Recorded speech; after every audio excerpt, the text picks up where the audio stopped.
कक्षा 12 के बच्चों गुड मॉर्निंग, सुप्रभात। देखिए, आज मैं श्रद्धा मनु शीर्षक से जयशंकर प्रसाद की लिखी हुई कविता पढ़ाने जा रहा हूँ, जिसे आप ध्यान से पढ़िए। अक्सर इसमें से आता है।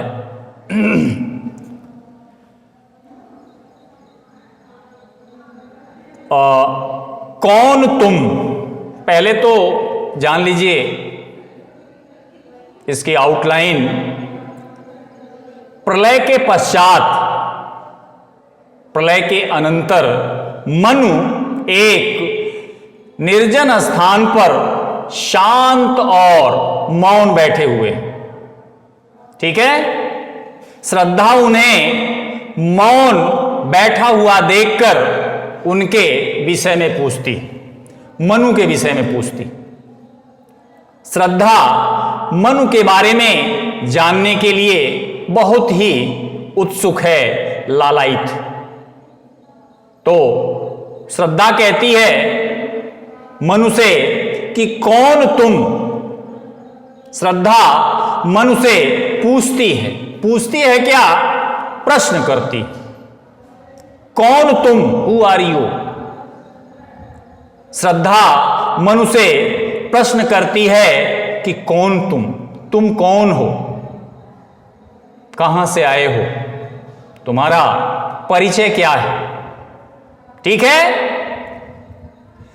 तरंगों से फेंकी मणि एक, मणि का मतलब रत्न। सागर के अंदर जो रत्न होते हैं, जब उसमें ज्वार आता है तो ज्वार के माध्यम से वो सारी मणियां समुद्र के किनारे आ जाती हैं। देखिए कितना बढ़िया जयशंकर प्रसाद ने लिखा है। छायावाद के 4 स्तंभों में जयशंकर प्रसाद जी का प्रमुख स्थान। तो देखिए आप, तरंगों से फेंकी मणि एक, जिस प्रकार सागर की लहरें अपनी तरंगों से मणियों को अपने किनारे फेंक दिया करती हैं। ध्यान से देखिए आप, तरंगों से फेंकी मणि एक, जिस प्रकार सागर की लहरें, या जिस प्रकार सागर में लहरों के उत्पन्न होने के बाद, जिस प्रकार सागर में ज्वार आने के बाद अपने अंदर की रत्नों को सागर अपने तट पर फेंक देता है, या जिस प्रकार सागर की लहरें अपनी तरंगों से मणियों को अपने किनारे फेंक दिया करती हैं, संसृत जलनिधि। संसृत जलनिधि का मतलब संसार रूपी सागर, भव सागर, संसार रूपी सागर, संसृति जलनिधि। जलनिधि का मतलब आप जान ही रहे हैं, जलनिधि, जल का खजाना, ढेर सारा जहां जल हो, सागर। और संसृत का मतलब संसार रूपी, संसृत जलनिधि, संसार रूपी सागर, भव सागर। तो देखिए आप, संसृति जलनिधि, उसी तरह संसार रूपी सागर की लहरों द्वारा इस निर्जन स्थान पर फेंके गए तुम कौन। फिर से देखिए आप, संसृति जलनिधि, उसी तरह संसार रूपी सागर की लहरों द्वारा इस निर्जन स्थान पर आखिर फेंके गए तुम कौन, मैं जानना चाहती हूं। मनु श्रद्धा मनु से कहती। ठीक है, चलिए आगे। कर रहे निर्जन, निर्जन जहां पर कोई जन न हो। ठीक है, निर्जन, सुनसान। कर रहे निर्जन का चुपचाप प्रभा की धारा से अभिषेक। अभिषेक का मतलब तिलक करना। ठीक है, और प्रभा का मतलब आभा, कांति, चमक, प्रकाश। ठीक, कर रहे निर्जन का चुपचाप प्रभा की धारा से अभिषेक। आगे श्रद्धा मनु से कहती है कि तुम चुपचाप इस निर्जन स्थान पर बैठकर अपनी कांति से, अपनी आभा से, अपने प्रकाश से इस स्थान को उसी प्रकार सुशोभित कर रहे हो जैसे सागर तट पर पड़ी हुई मणि उसके सुनसान तट को प्रकाशित करती। ठीक है, चलिए आगे। मधुर विश्रांत और एकांत जगत का सुलझा हुआ रहस्य। विश्रांत का मतलब थका हुआ, हारा हुआ। ठीक है, जगत संसार, रहस्य तिलिस्म राज। श्रद्धा मनु से कहती है कि हे अनजान, हे अपरिचित, तुम मुझे मधुर विश्रांत, मुझे मधुरता और निरवता से भरे हुए इस संसार में जगत का सुलझा हुआ रहस्य, इस संसार में सुलझे हुए रहस्य की भांति लग रहे हो, दिखाई दे रहे। फिर से आप देखिए, मधुर विश्रांत और एकांत। श्रद्धा मनु से कहती है कि हे अनजान, हे अपरिचित, तुम मुझे मधुरता और नीरवता से भरे हुए, विश्रांत और एकांत, मधुरता और नीरवता से भरे हुए इस संसार में जगत, इस संसार में सुलझा हुआ रहस्य, एक सुलझे हुए रहस्य की भांति लग रहे हो, दिखाई दे रहे। कहने का आशय यह है कि अपरिचित होने के कारण तुम रहस्यमय हो, फिर भी जो भाव, जो आभा, जो कांति तुम्हारे मुख पर अंकित है, उससे रहस्य सुलझते हुए दिखाई दे रहे हैं, उससे रहस्य सुलझते हुए दिखाई दे रहे हैं। एक करुणामय सुंदर मौन, सुंदर मौन, सुंदर सुंदर मौन, शांत चुपचाप। श्रद्धा आगे कहती है कि हे अपरिचित और अनजान, एक करुणामय सुंदर मौन, तुम्हारा सलोना और मौन रूप करुणामय, करुणा से भरा हुआ है। फिर से देखिए, एक करुणामय सुंदर मौन। श्रद्धा आगे कहती है कि हे अनजान, हे अपरिचित, तुम्हारा सुंदर मौन, तुम्हारा सलोना और मौन रूप एक करुणामय, करुणा से परिपूर्ण है, करुणा से भरा हुआ है। मुझे देखकर यह लगता है कि तुम्हारे हृदय के अंदर करुणा भरी हुई, दयालुता भरी हुई है। आगे, और चंचल मन का आलस्य, किंतु तुम्हारे चंचल मन ने आलस्य का ताना बाना बुन लिया है। सब कुछ तुम्हारे अंदर है, लेकिन फिर भी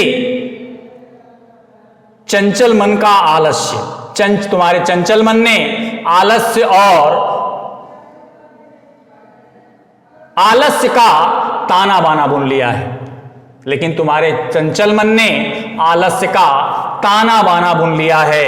आगे, सुना यह मनु ने मधु गुंजार।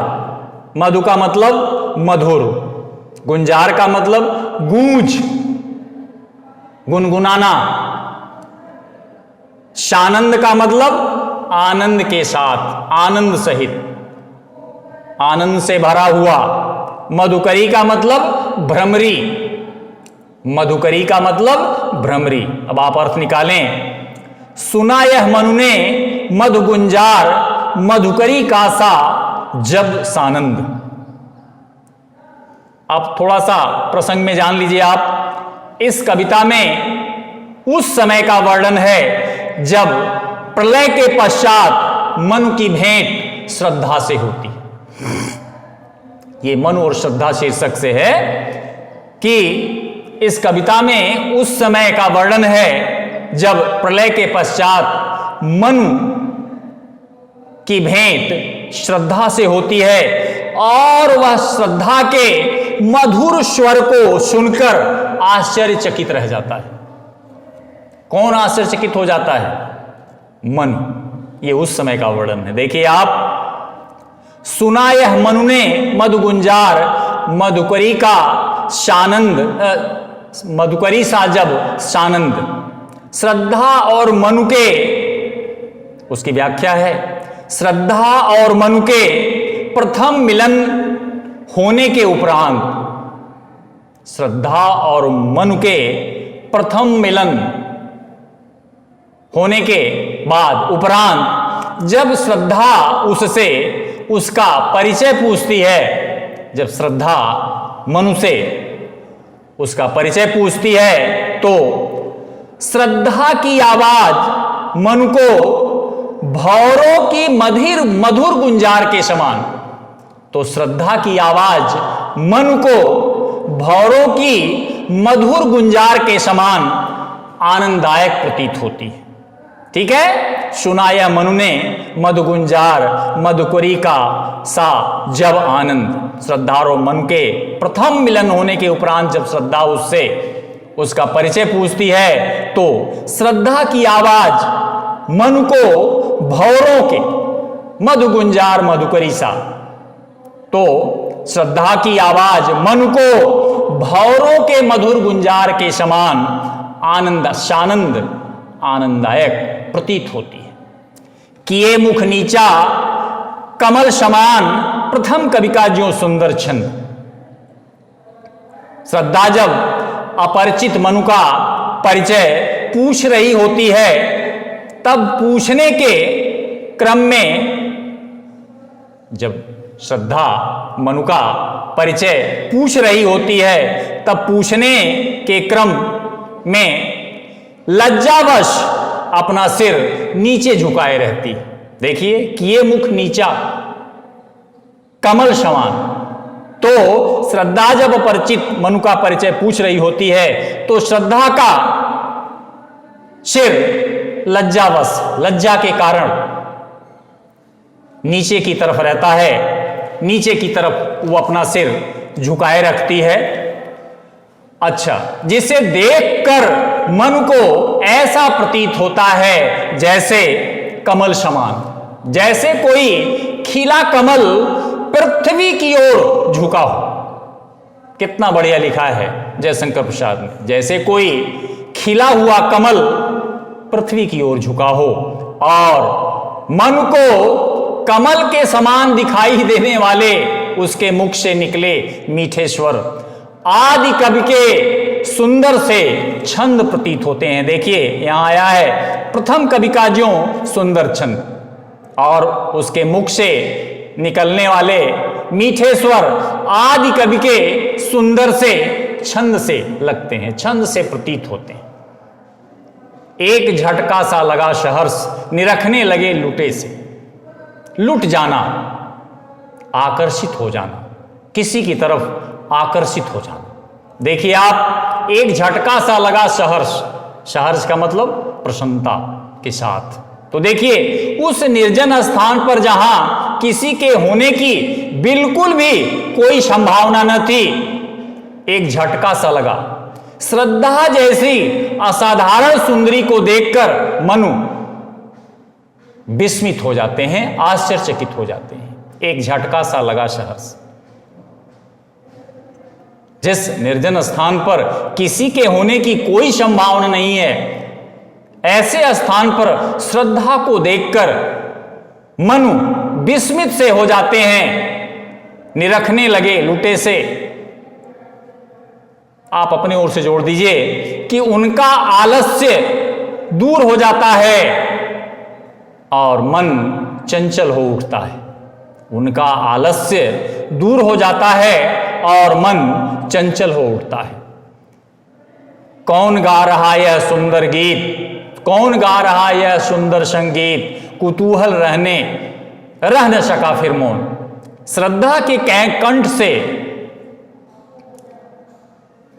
कुतूहल, उत्सुकता, जिज्ञासा, कौन गा रहा यह सुंदर गीत, श्रद्धा के कंठ से उच्चरित गीत जैसी आवाज का मन पर ऐसा प्रभाव पड़ता है, कुतूहल रह न सका फिर मौन, कि वह श्रद्धा से बोले बगैर नहीं रह पाते।